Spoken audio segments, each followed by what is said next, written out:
started. We've got kind of a full house here, and it's a warm, beautiful day, and I wouldn't want to keep you here any longer than we have to. For those of you who don't know me, my name is Alan Earls. I'm a newly minted member of the Franklin Historical Commission. So today I get the privilege of hosting this event with Wolfgang Bauer. This happened out of a chance encounter. I ran into Wolfgang several months ago, and we were making the usual small talk, and he happened to mention something about coming from Hamburg. And I said, wow, were you old enough to have been there during the time of the bombing and the firestorm? He said, yes, I was born in that period. And for those of you who don't know it, I think a lot of Americans, especially younger Americans, know three things about World War II: Pearl Harbor, the Holocaust, and Hiroshima. There's a whole lot of other stuff. As I'll mention, even the British, who inflicted most of the bombing of Hamburg on the Germans, called that Germany's Hiroshima. And post-1945, the rebuilding, the difficulties, the problems with food and so on, and not to mention internecine violence amongst communities in Europe persisted for many years. So just by way of introduction, well, let me get you on stage here. This is Wolfgang Bauer. Some of you may remember him as our town administrator. I know currently he's our representative on the really important but little known Charles River Pollution Control District, which handles all the stuff we don't want in Franklin and want it to go away somewhere. He's in charge of making sure Franklin gets properly taken care of in that regard. By way of background, this is just a quick look of the beautiful city of Hamburg pre-war. Another image of it, beautiful, prosperous place, Germany's primary port to the outside world. And Germany, World War II really became a war on civilians to a very large extent, more so than it occurred in the Western world for many, many, many centuries, really. I think it was fairly unprecedented. As I mentioned, the Hamburg firestorm was one of the most devastating events of World War II. The Royal Air Force called it Operation Gomorrah, referring back to the biblical story of the destruction of the evil city of Gomorrah. On one night, 28 July, 16,000 multi-story apartment buildings were destroyed in Hamburg. And as we'll see, it was actually a multi-day event. And again, by way of background, airplanes were a cool idea. The Wright brothers made the first practical one, not the very first, but the first one that could actually be controlled. But within a few years, people were dropping bombs out of them. The Italians pioneered this, and in World War I, both airships and military aircraft, such as the Gotha bomber, were used by the Germans in their attempt to retaliate against the Allies for shutting off their food supplies. And then between the world wars, based on the success of that and the improvements in airplanes, all kinds of aviation enthusiasts, our own Jimmy Doolittle of considerable fame in America, I think there was a fellow named Duhay in France and someone in Italy, promised that wars would be ended by bombs being dropped on other countries. And this was sort of tested again in this Guernica, famously the Picasso painting of the destruction coming down on a little town. All countries built up the Air Force. The Air Forces, the Germans were a little ahead of most people when World War II actually started.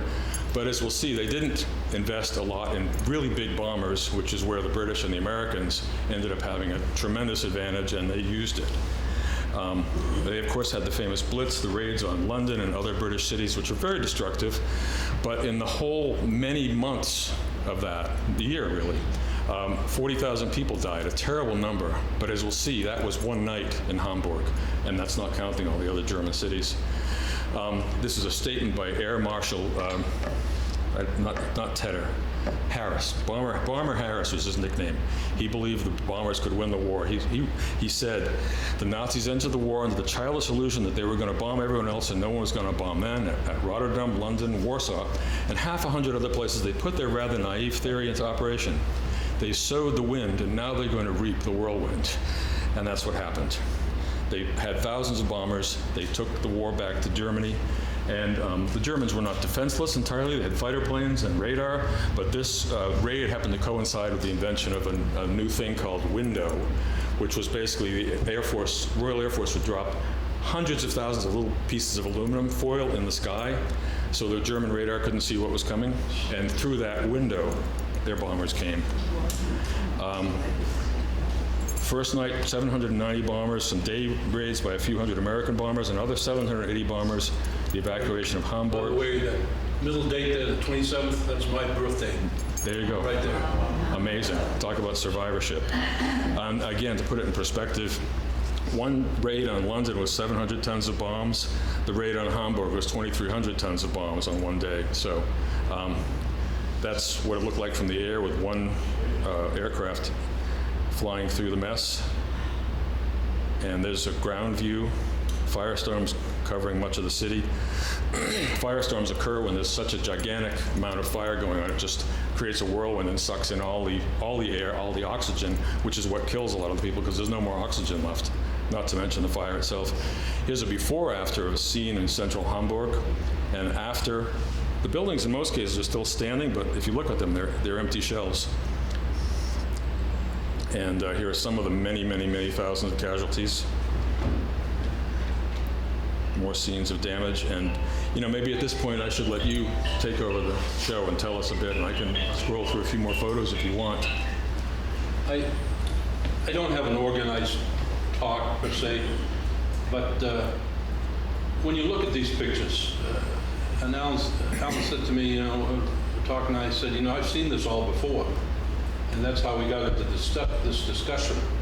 And part of the deal, if you really start looking at all the bombings in Germany, we actually, in the United States and England, actually had teams of people that prepared bombers with bomb loads determined by the consistency of the homes in the cities. In other words, there was no objective of leaving civilians alone. It was designed to get the civilians so that the civilians would put pressure on the German government and Hitler to stop the war.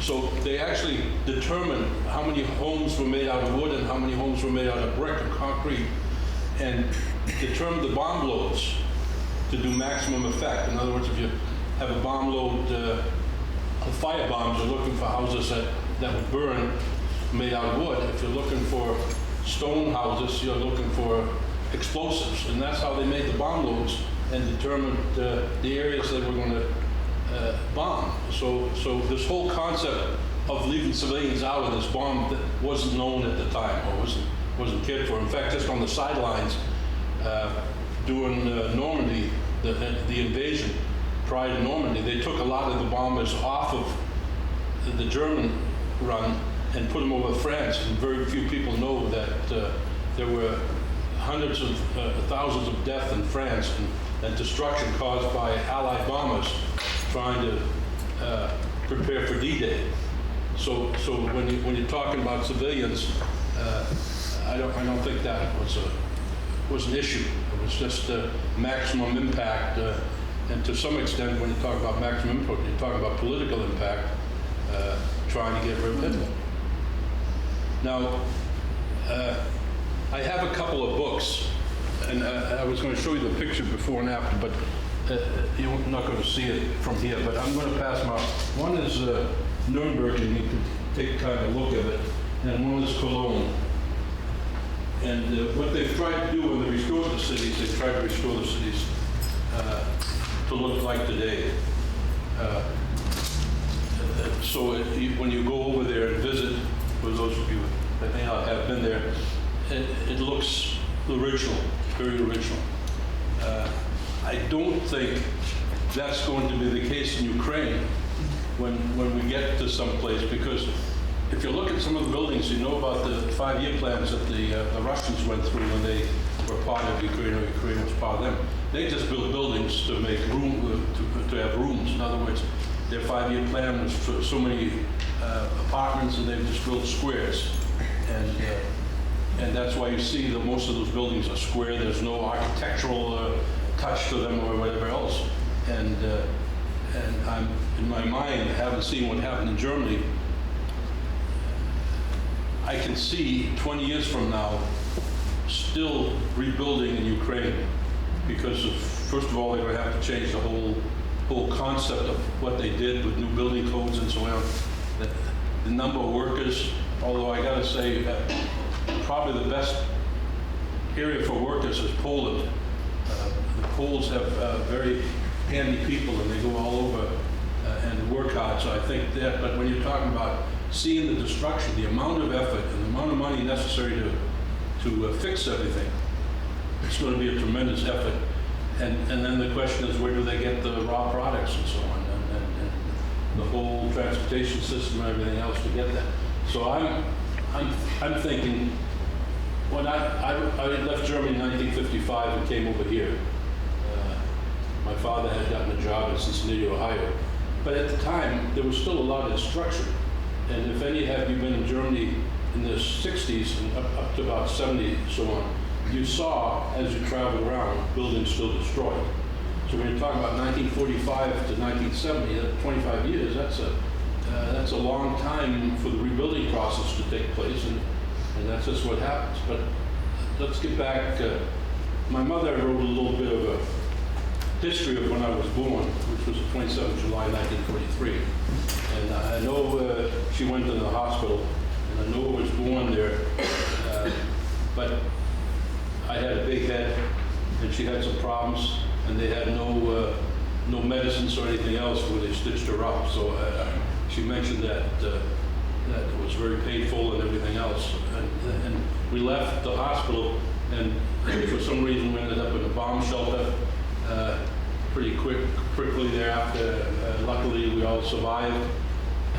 And because there were so many people bombed out of Hamburg, the government, in fact, ordered you to move to small communities around the city and share apartments and so on. And we were part of that group who moved out. I think it was about 20, 25 miles out of Hamburg. My father still worked in Hamburg. My father was never part of the military. He was an engineer, research and development engineer, and worked in Hamburg for a company. And so he came home on weekends and when he could, to take care of us. I remember, I tell people when I came over here and had breakfast, for instance, or anything else in Germany, you usually have a piece of bread and a little jelly on it. And at the time, it wasn't butter. If it was margarine, it was good, but it was the fat from they called it schmaltz, which was the grease from fat or cooking fat and stuff like that, and a little bit of jelly. And once in a while, you could have a piece of sausage or something like liverwurst or something on the bread. And when I came over here, the first thing that stands in my mind is nobody put restrictions on me what I could put in my bread and what I could eat. So it was a gigantic change. And people really don't appreciate the fact of not having very much, having to do with very little, which is mostly the rest of the world. And so I remember also, rather than, even when things got well in Germany, we took a bath once a week. We fired up the hot water heater. I'm sure they did that here a long time ago too, but you fired up the hot water heater. And in the summer, there were bathtubs outside, and the sun heated the water, and we used the bathtubs outside as kids to wash and everything else, because there was nothing. I remember my father trading. He made some syrup from sugar beets that people used on their sandwiches. It was like jelly, and trading it for eggs or other things with farmers. So it wasn't so much going into the store and buying what you wanted, but there was a big trade situation going on. I'm sure that's what's happening now in rural areas in Ukraine, because people just have to make do with what they have, and that's not very much. I had a brother who was born in 1945, and I don't know very much about it. He passed away a year later. I never knew why or how. I always assumed it was a war and he was sick and so on. And when my father got to be in his late 80s, he had dementia and had problems. He was worried, and one day the neighbors, and I wasn't there, he was back in Germany. The neighbors had him, he was sitting on the step outside his apartment, and telling people he was waiting for the police to arrest him. And come to find out, at that particular time, something triggered in his mind that he didn't do what he should have done or enough in 1945 to save his son. And so he lived with that for the rest of his life. So it wasn't an easy time. But you know, one of the things that's interesting is if you don't know it. In other words, if you're brought up under the circumstances that I was brought up, you don't know what else is out there, basically. And you can get along fairly well and happily as you go through life. It's not like you were missing things because you never had them to start with. And I can remember, you know, Christmas, you getting a couple toys and things like that. Nothing was ever done in big, enormous sizes. Everything was managed, and it was just difficult. And at some point, and some of the stuff I'm really not clear on, but at some point we moved back into Hamburg, and we lived in an apartment building where most of the area was still destroyed, but the area we lived in was still was rehabbed and redone. And one of the things we always did, we played in the ruins. And we were told not to because it was dangerous, but that's what we did. And so, if you go today to Berlin, there's a church in downtown Berlin which wasn't restored, partially destroyed, just to remind people of what the destruction was like. I kind of think that if you have some questions, I'd rather address that than talk about. It was a tough time. It wasn't just Hamburg. It was all over, as you can see in these books. People say that Dresden, Germany, was more destroyed than any other city in Germany. I went to Dresden, and they've tried to rebuild it. And a lot of these cities, like Dresden, was very historical. It used to be a European government seat, and so they restored the palaces and everything else. And it's amazing the restoration experts and what they can do when it comes to these things. But what I really want to leave on you is what is happening in Ukraine isn't the first time it's happening. It's happened before. It's happened not just in Germany, but many other places.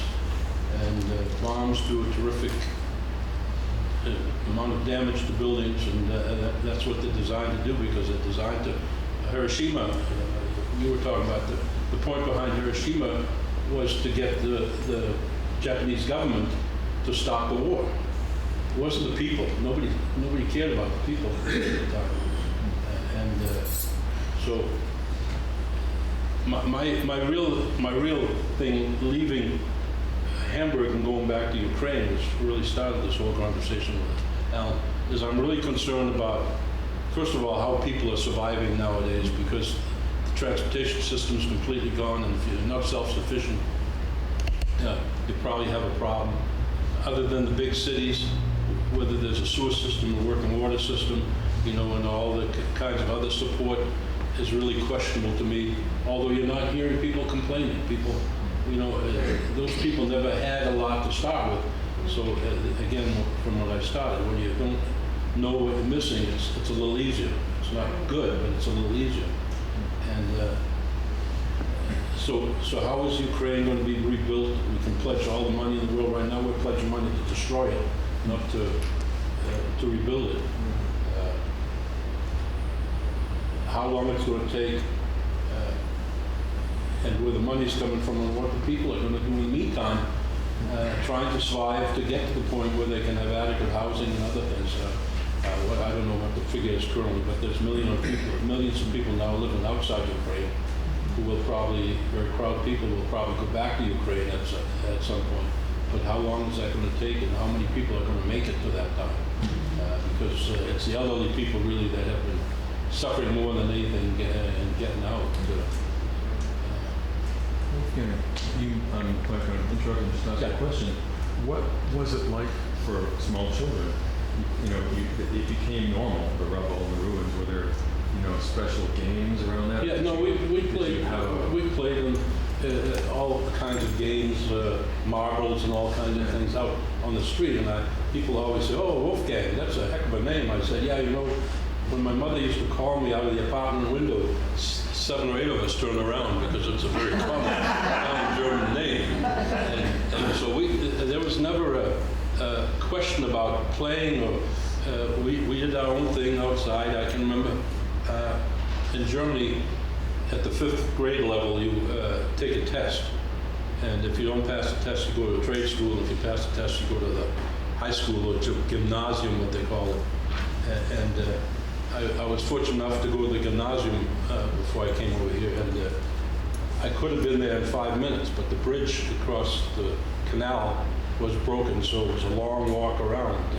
So the inconveniences of all that, although Hamburg has one of the best public transportation systems nowadays around, you can go anywhere on the public transportation system, but it was still it was a long walk, a lot of inconveniences, and now when I go back, I always go back to that little street I lived on and just walk and remember the old thoughts. But everything is rebuilt, including they had a low an apartment building that let the street go through the middle of it, which was the last thing they rebuilt. But that's now rebuilt, and it's been rebuilt for many years now. So, but when I left there, that was another thing. My father he bought a car. That was in 1953, I think. And he bought a car. Of course, nobody in Germany had a car. We had a car.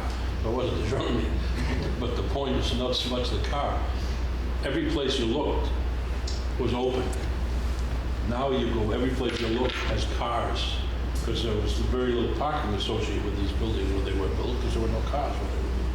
So everybody squeezed onto whatever open land there is now to park their cars and do whatever they need to do. Do you still have family over there? Do you still have family? My mother and father's relatives are all dead, but I have a number of cousins over there. We're actually, my father and mother went back to Germany, and both passed away in Germany. And when my mother went back, her mother was still alive. My grandmother got to be 100. And so they went back, and I had an uncle, my father's brother, who came over here and moved to Chicago, and they moved back. And I just had a cousin who just moved back, so everybody seems to be moving back, although I have no intention of. It used to be life in Germany was a lot harder, but there's very little difference in my mind now as far as where you live, because the convenience or the lifestyle and so on is very, very similar. I mean, people are now doing well in Germany, probably better than anywhere else in Europe at least. Yeah. And everything is restored. Germany is back together again. I spent 6.5 years with the U.S. Army in Germany. And the reason I got the job I got is because I spoke German. And I was actually the operations officer for the surveillance of the Czech and East German border, 420 miles of it for 6.5 years. So that's all gone. The fences are all down, the walls are all down. And if you don't know it, the East Germans actually had a fortified border along their entire border, not just the Berlin Wall. And they had a fence along the border. They had automatic shotguns along the fences, so if you moved the fence, you got knocked off. They had German Shepherd dogs on long leash lines. They had towers with guards in them. The guards were from other parts of Germany. They didn't know anybody. They had a 5-kilometer zone and a 10-kilometer zone where people that were familiar with the area couldn't live there. They brought other people in so they wouldn't leave. When truck drivers came from East Germany to go to West Germany, they had to have family left in East Germany. When they came back, they couldn't bring anything back. I mean, it was a tough time till the fence came down, and since then, I've been back. I've been into the former East Germany and Czechoslovakia, where I used to be on the other side looking into it. And it's a stark difference. They're doing well now, and it's all the same. It used to be very stark. I mean, there was nothing. My brother and I went over to Germany in 1965, and we were able to fly in from Frankfurt into Berlin. Of course, the wall was up. It had been up for about 5 years, I think. Yeah. And we ended up being able, just because we're American citizens, we were able to go into East Berlin. We went through Checkpoint Charlie. Yeah. You go under the ground on the subway, and you hand your passport into the East German guard. And I didn't know if I was ever going to get it back. And you go into East Berlin, and it's like these pictures are probably are. Just it was even 20 years later, it was shot up, and something you said earlier that the destruction was probably caused by Americans and British, and it wasn't the Germans who shot their own country. No, it was. I mean, it was the, and Al just said, I think what they did, they split raids to different cities by different air forces. Okay. And Hamburg, I think, got the majority of the British. And when you're talking about hundreds of bombers at the same time. Yeah. Even if you go down the aircraft guns, you're still going to get I shot. saw that church you mentioned, the one that just been that was beautiful. Really very, very moving. All the big cities got bombed, just like Berlin and Hamburg, I mean Frankfurt, Munich. They all got it. Everybody got it. You know what? One of the differences appears to me with Ukraine and Germany is it looked like the bombing efforts were designated to the major cities because that's where the industry was and trying to. I know you heard about Schweinfurt, but Schweinfurt ball bearing factories, and they got leveled. And the towns around the cities were pretty much left alone. So that's why the population was sent out into the towns. I'm not sure that's the same in Russia in the areas that they're in, because it looks like they're destroying the little towns just as much as they're destroying the cities. And I'm wondering, other than leaving the area or living underground somewhere, what people are going to do without being able to go into these areas and doing their gardens or doing their farming and so on, so that they at least could be self-subsistent. I think they're having a tough time. I'm not sure the news is adequately portraying what the people are going through. I think Ukraine, they're worried about the pollution of the earth. Because I never realized that they were one of the top growers of grain, even the other nations. Now, one of the things you're talking about pollution is the power plants, nuclear power plants. I read this morning in the paper that there's an argument about who's firing at the nuclear power plant, whether it's the Ukrainians trying to blame the Russians or the Russians doing their thing. I'm sort of sticking on the Ukrainian side, I think, because the disinformation coming out of Russia and those countries is just unbelievable. The other thing is, how much can you believe that's really, the Russians know nothing probably about this war, very little. And the Ukrainians, hopefully, although I've seen people talk negatively about Zelensky from the standpoint that he's trying to put through a certain propaganda kind of thing. But that's his job, basically, is trying to pull the country together. But so the point being is, you have to be able to make some interpretation of what you're hearing and go to see on your own experience in life and so on of what's true and what's not true, because you're probably not getting either side completely true. I just think that, my personal feeling is that I think the Ukrainians are in a lot more trouble than what we're reading from a standpoint. They're talking about militarily still going at it, even though people predicted 3 days or 4 days of war. But from the people's standpoint, especially out in the villages, in the areas that were formerly either controlled by Russia or at least had Russian troops in, and the people that are being sent out of Ukraine into Russia, not by their own choices, but that's where being sent. And the Russians have a long history of genocide and trying to get rid of people that they don't want. To some degree, the 1945 and the Germans, you know, there were millions of people in the wrong place at the wrong time, basically, and they all had to be brought back together, and people didn't know their relatives were alive. And a lot of Poland was German. In fact, if you go to Poland now, you see some of the German names on the cities, and so on. So it was a tough time for Germany for a long time. I think that because of the economic help that Germany got, and to some degree, the German mentality of work hard and go to school and learn a lot and so on, Germany was able to bring themselves out of this with the help of the United States and other countries, the United States being basically the major part. The other thing is, I don't know, you know, there was a lot of animosity and continues to be probably some low level of animosity with France, because there were areas of Germany that France owned, and then Germany owned it, and France owned it, and it kept going back and forth. And the French were very hard after war. I can remember my parents, my father lived in the French zone, we lived in the English zone.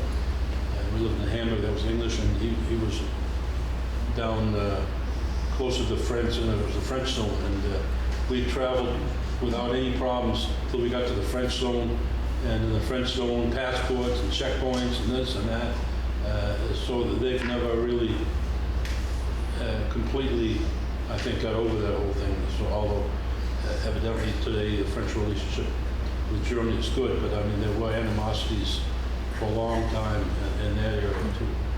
When your folks went back to Germany, did the property, any property that people who had, did the government take it over, or were they still able to, if they did own property, go back to there? My father lived in the same house that he was born in. My grandmother was bombed out, and her husband actually passed away in the 30th, and she lost the thing. But I think when you're talking about the property issue, you're talking about Jewish property that was taken over, and they're still trying to rectify. If you read some of the paintings, the famous paintings that are owned by that Nazi officers and so on, just took properties. If you read back into a little bit of the German history related to Mercedes, Porsche, Volkswagen, a couple of banks, when they in the 30s, and as Hitler got more power and started taking some of the Jewish property, he in effect had fire sales of this property, given this property to German industry, and the German industry paid for Hitler's party and other kinds of expenses. There was this, you rub my back, I'll rub yours. And so a lot of people today still question Mercedes, Volkswagen. Mr. Porsche ran Volkswagen at that point, and during the war he actually built tanks and other kind of things for Hitler. So they were in the defense industry for a long time. There was a conglomerate, Krupp Steel and so on. And the way they got rich to a large extent is by accumulating the Jewish property along the way. Now, there were various issues about compensation and things like that. But if anybody got compensated, it was a fair market value at the time, not with the expansion and everything else. And Porsche, in effect, one of the co-founders, came to the United States and was involved in legal disputes with Porsche for a long time. They finally paid him the money that was worth at the time. He lost it, and not at the time it was evaluated. So, but I don't know of any people, there could well have been militaries, people taking over homes and so on, but I don't think it changed the property of somebody with a German ancestry. But people that weren't of that German, back in those days, they made you do your family history for a long time, and to show that you were pure German. In fact, I have a sheet at my house that shows all the relatives and who coming together and so on because of all this. So how did you end up in Franklin? Are you in Franklin? Yeah. How did you end up here? How did I end up here? Did your parents come to Franklin or? We originally moved to Cincinnati, Ohio, and 2 years later, we moved to Worcester, West Boylston, Mass. And my parents stayed in West Boylston until they went back to Germany. And then I went to college in Vermont, Norwich University, and then went into the military. And when I got out of the military, I went into the town administrator, city manager business. And when it came open here in 1990, I was up in Adams, Massachusetts, and I got the job here. In fact, one of the places that came in and I did the contracts for the rehab, and here was this building here. We took this over and we stripped it at the time because we didn't know what was underneath all the walls and so on. We were afraid that if we got it painted and so on, people would find things rotten in the walls and so on. They had to tear things out. The contract would go. So what we did here, we gutted this building completely, then made a contract to rebuild it because we knew what was needed at the time. And that was must have been around 1995 or something. I don't know the exact date, but somewhere around there. And so I came back to Franklin and stayed in Franklin. Yes? How did your parents, were they able to acclimate to the United States when you guys came here? I mean, I know young people, it's easier for them to learn how to, accommodate in a new place, but it seems like your parents would have had very difficult. My father actually became a U.S. citizen. For whatever reason, my mother never did. And acclimated. We spoke German at home. I think that's probably, now thinking about it, that's a good thing because I never lost the language. But my mother was worked in Worcester. My father worked in Worcester, and then my father ended up working in Boston for quite a while. They spoke English. Yeah, there was no. From an acclimation standpoint, I think they were fine. Although, did they ever lose their German thing? No, not really, because there were too many people left over there. Did they speak English when they came to America, or? My mother learned it in college. My father had a hard time. I learned roof and ceiling and wall and all those things in high school, but I never knew how to put it all together again. So the first words that the kids taught me were really the swear words. I was just wondering what the sentiment was to make your family move to the United States, how they felt about coming to the U.S. and if you were treated with any... My father was a research and development engineer, and he worked for a company in Germany that built the first computerized lathe.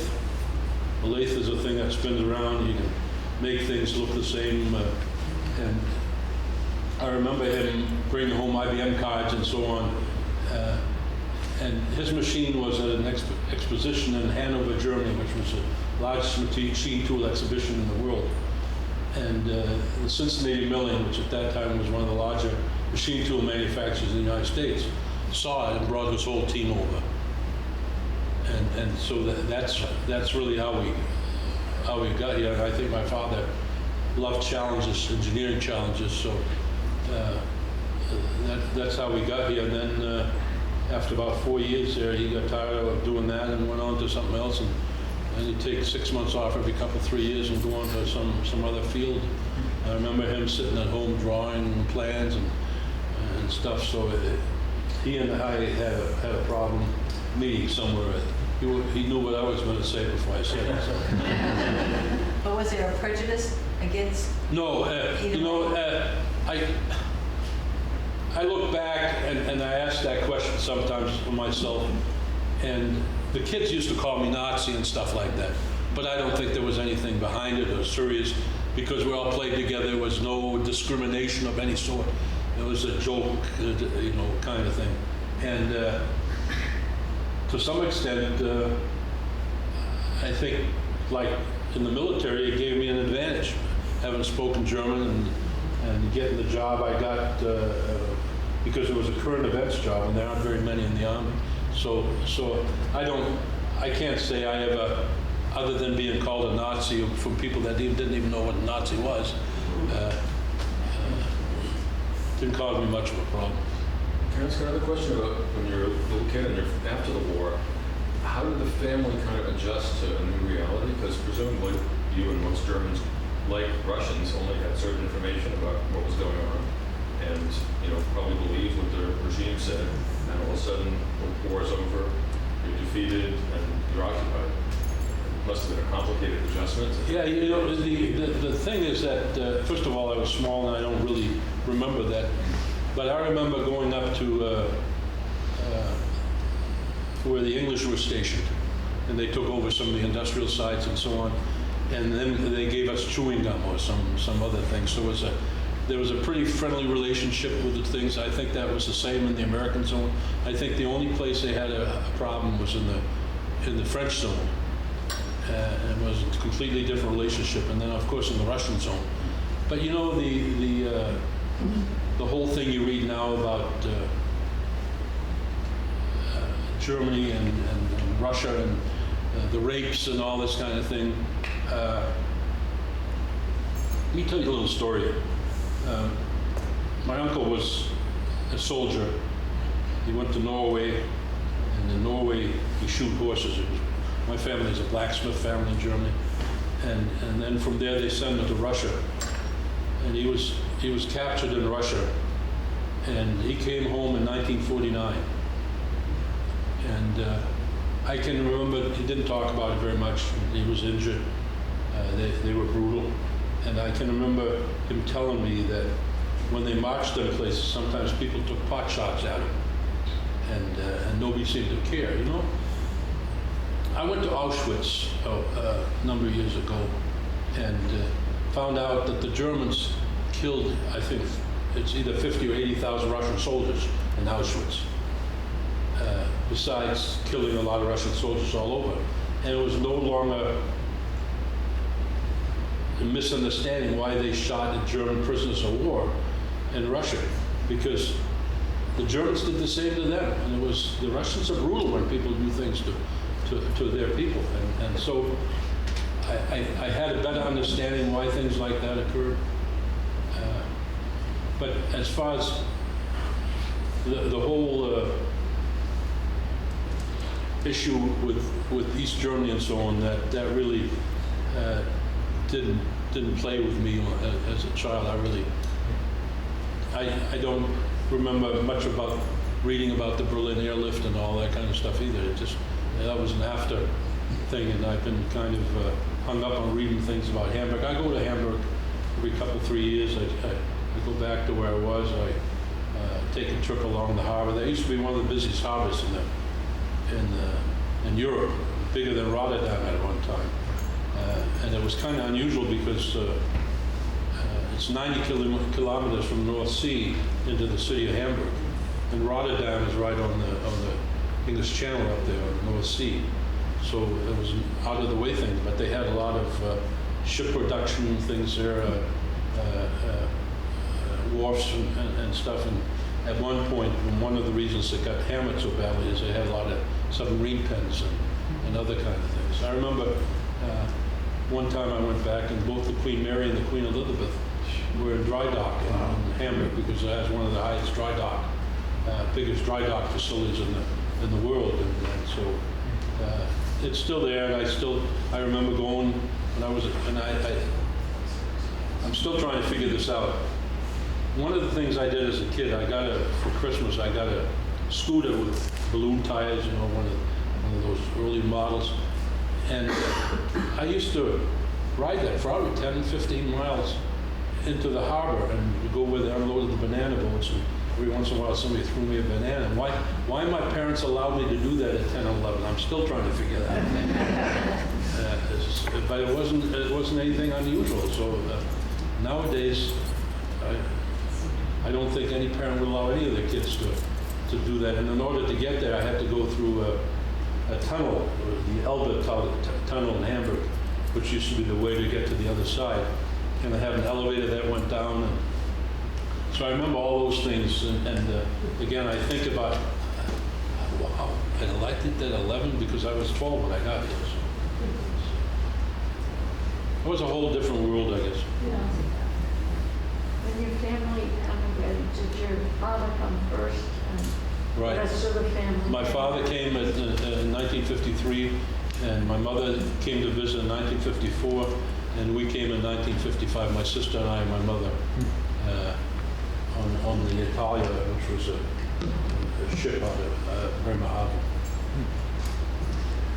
Well, I don't know if there are any more questions, but I don't want to keep you all day, although it's fascinating. More questions for Wolfgang? I do have one. You mentioned Dresden, right? What? Dresden? Yes. Yeah. Wasn't that the China capital? Yes. Well, right outside of Dresden. Yeah. Yeah. There's a little town outside Dresden that was the China capital. So was that completely destroyed? Yeah, it was more destroyed than any other thing. And I think historically, there was a church left in downtown that they have now rebuilt, and that was the last thing, and they celebrated the restoration of the church there. But when you look at the people in Ukraine, and that's how we got on this discussion originally, they got a long road. Let me tell you, they got a long, hard road, and my heart goes out to them because I know it's going to be very difficult. And what is even more difficult is that I didn't know what was coming because I had nothing to base it on. They knew what they had, and trying to get back to where they were is going to be doubly hard, I think, for the people, especially the old people. Do you think the Russians thought the Ukrainians would just sort of lay down and let them invade like they did in Latvia? Yeah. No, they originally, including our people, our intelligence people, forecasted a 3-day war. So now we're giving them offensive weapons and all kinds of things. And the article this morning said that both sides are running out of soldiers. Of course, I don't know if any of you read, but I haven't read anywhere how many military or soldiers Ukraine has lost. But when you're talking about population differences of Russia and Ukraine, and Ukraine is one of the bigger countries around here, I think it's 44 million or something. There's a tremendous difference there, and so Russia can handle that. The thing is, when you're fighting for your own country, I think it's completely different than when somebody takes you away from your family and moves you somewhere and says, "Now fight for us." So I don't think that the will and the motivation is with the Russian forces; it's with the Ukrainian forces. I try to separate the government and the military from the people. It's one and the same in Ukraine, I think. It's every man that's capable of fighting is not able to leave Ukraine. He has to be in Ukraine helping, either in the military or other Cut off government. like 60 years old or something. They wanted all the men that were up to 60s to Yeah. stay. And again, I don't know what to believe in newspapers these days, but I'm not reading a lot about people being negative about serving their country. What I read is everything positive, everything pulling together, everybody saying we're going to fight till the end. The whole question about whether this province that has been in Russian hands for a long time can be restored to Ukrainian, and Zelensky says we're going to take it back. One of the interesting things is I did Latvia, Estonia, and Lithuania, and they border Russia, just like Ukraine borders Russia. Moldova and Belarus. And along the border, there's a lot of Russian-speaking people that have affinity towards Russia. So it's a difficult thing. In fact, you have to go through Latvia, I think, or Lithuania, one of the two. Lithuania, I think, is to get to the Baltic, where Russia has a province away from Russia. And so the people were Russian for a long time, Russian government, and a lot of them have their affinity to Russia, and so it's a difficult situation. I don't know. I think it's going to be hard. It's not going to be hard for everybody involved. Well, was it that Germany was kind of down and out, that Hitler was able to recruit so many people? No, I think there was, I don't know, down and out is probably, the government was not very powerful. And through a variety of processes, Hitler was able to become chancellor at one point. There are all kinds of historical books that lead up to that point, and when he took over, he just reformed the government, and there was no more choice. In other words, nobody asked you your opinion. It's just, and if you gave your opinion, you probably were going to end up someplace other than where you wanted to end up. I mean, there are concentration camps still left in Germany now. And there's one right outside of Munich. A lot of people visit, but the way that started was political prisoners, not Jewish prisoners or anything else. There's another one up in Bavaria, same thing. All political prisoners that were put in there to smooth the way for Hitler to do what he wanted to do. I mean, the guy was wacko. He wasn't even German, really. He was Austrian. But again, that's what people point to, how radical somebody can get. And people tie on to you because they want a better life and think they're going to get it for you. And all of a sudden, you can't stop it.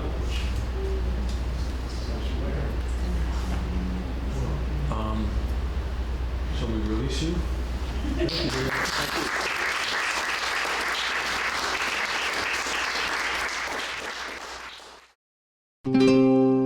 This program was made possible by your Franklin friends and neighbors, good folks just like you.